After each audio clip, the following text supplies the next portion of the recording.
Here we are on a crane hire over in Oldham this morning, installing a Starlink on a nice 3-storey office.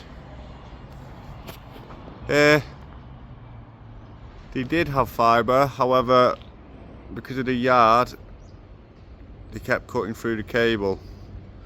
So they wanted something more reliable.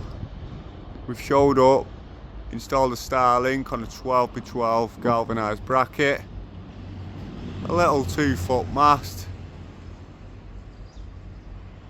clear line of sight, our own pole adapter, wired down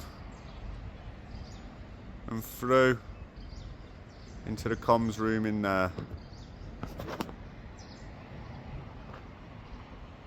Receiving over 250 megabytes per second and a lot more reliable. Sharon and Phil, Space Internet Solutions.